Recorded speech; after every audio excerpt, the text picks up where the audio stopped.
irada, himma to niyya, and from niyya to irada, and from irada to fail. Then comes fail or amal. Khatra is the first stage, then is himma, then is niyya, then is irada, and then is fail or amal. These were the 5 stages. So they control, this position controls the perceptions and conceptions. That was the thinking which I said, this is the whole process of thinking. The spiritual process, how the thinking takes place. And how thinking starts and where does it end.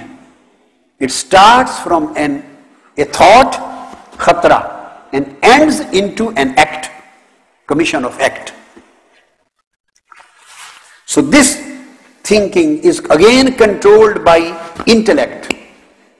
This is controlled by intellect. And intellect, as I told, is the prime minister or chief advisor to the king. And the chief advisor is Ruh.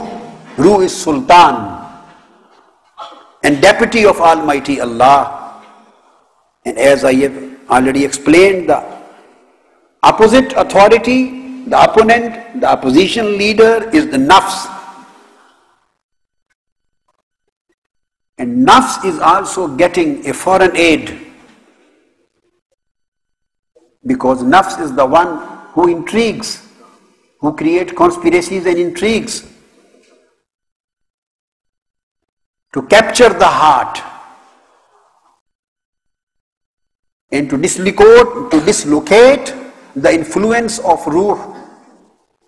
So nafs is getting an external support, external aid from an external power, and that external power is known as shaitan, Iblis. Shaitan is always sending his armies and supports to nafs so that he may win the battle between nafs and ruh. This devil, shaitan, is the external supporter and helper of nafs. When we talk of this nafs, since it starts, the ruh is trying to convert the nature of nafs. Ruh, the king, knows that this is the person who will do intrigues and conspiracies against me, and who will try to corrupt the whole system, and who will try to capture the capital. So Ruh wants to change the nature of nafs under its own influence. The nafs, which originally is ashqa and ammara. Originally the nafs is the commanding nafs, which Almighty Allah has stated, inna nafsa la'ammaratum bisu. Somebody may ask, then why this evil organ, this authority, this thing was created? Just I told you, Almighty Allah has given us a democratic system in the body, so that intellect and you may choose either of the two, the right or wrong. You may become responsible for your act, and you may be awarded or rewarded. You would be responsible for the consequences of your acts. And this nafs, the ammara, does not, there is an early stage of ammara, of nafs. When it becomes commanding, strong, then it starts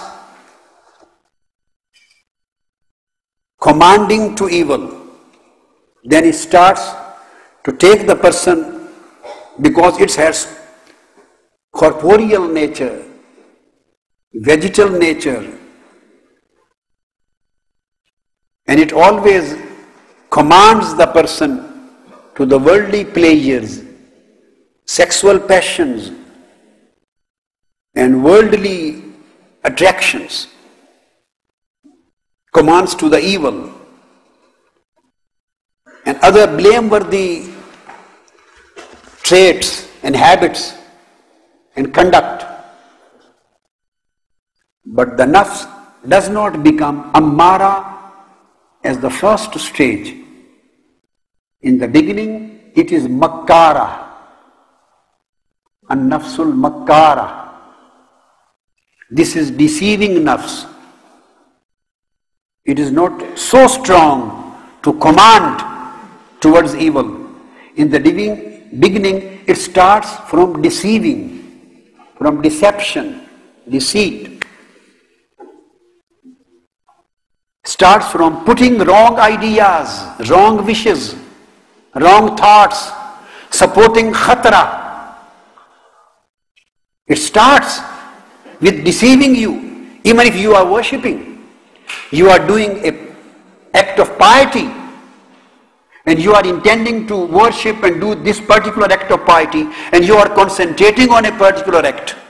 And through your concentration, you want a continuity in your specific pious act.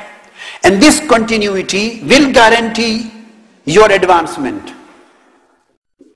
So what this nafs, when it is makkara, a deceiving nafs, what this nafs will do, if straight away this nafs commands you and says, leave this act of piety and come to this evil act, come to this sin, come to this wrong act.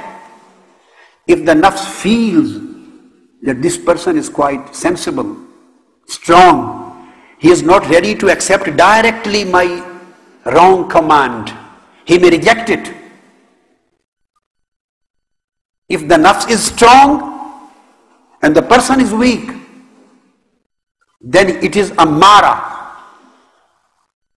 If the person is strong in piety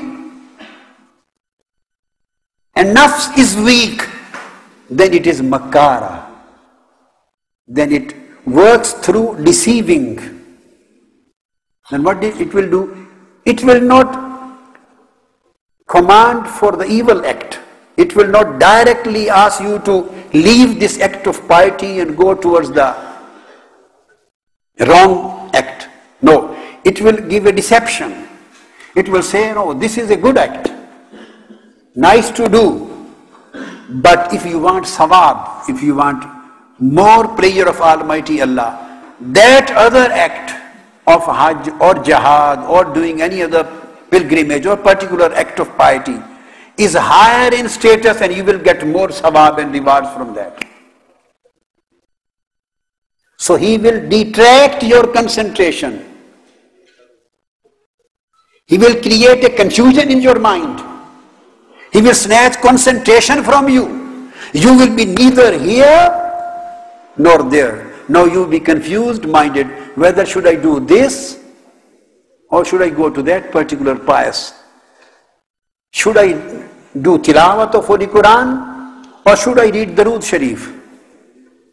Should I go to the Hajj and Umrah or Ziyarah of any saint or the Al-Hidayah camp, or should I give this money for charity for the poor people, 200 pounds? So the deceiving nafs creates a confusion in your mind and make you indecisive by disturbing the concentration.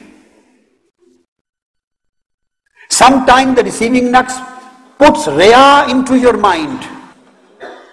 So sometimes it works through deception, some deceiving, sometimes works through commanding. If it deceives, it is an-nafsul makkara. If it commands, and it is strong enough to command, then it is an-nafsul ammara.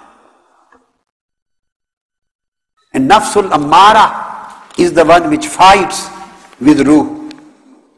If the ruh is strong, influential, and intellect is strong and quite cooperative with ruh, and having quite good understanding and sound and profound knowledge, wisdom, ilm, al-ilmun nafi', intellect. Because intellect is the advisor. That's why it is stated